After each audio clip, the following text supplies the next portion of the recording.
Hey, what's up, guys? Today is March the 2nd, and we'll be reading Mark chapter 10, verses 32 through 52. They were now on the way up to Jerusalem, and Jesus was walking ahead of them. The disciples were filled with awe, and the people following behind were overwhelmed with fear. Taking the 12 disciples aside, Jesus once more began to describe everything that was about to happen to him. "Listen," he said.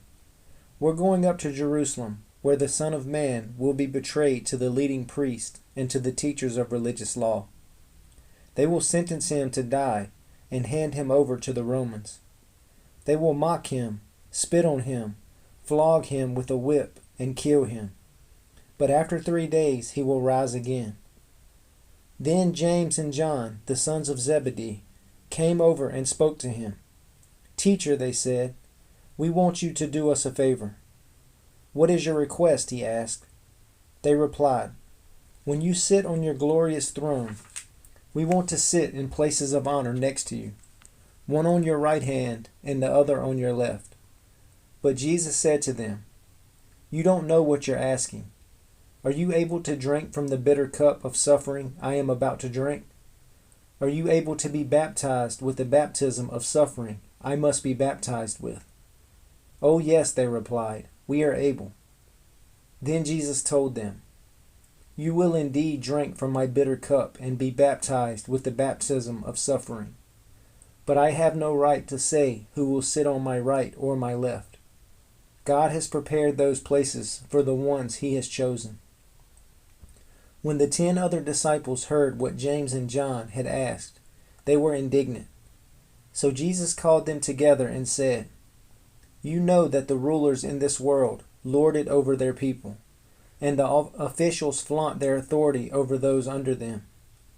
But among you it will be different. Whoever wants to be a leader among you must be your servant, and whoever wants to be first among you must be the slave of everyone else. For even the Son of Man came not to be served, but to serve others, and to give his life as a ransom for many." Then they reached Jericho, and as Jesus and his disciples left town, a large crowd followed him. A blind beggar named Bartimaeus, son of Timaeus, was sitting beside the road. When Bartimaeus heard that Jesus of Nazareth was nearby, he began to shout, "Jesus, Son of David, have mercy on me." "Be quiet," many of the people yelled at him, but he only shouted louder, "Son of David, have mercy on me." When Jesus heard him, he stopped and said, "Tell him to come here." So they called the blind man.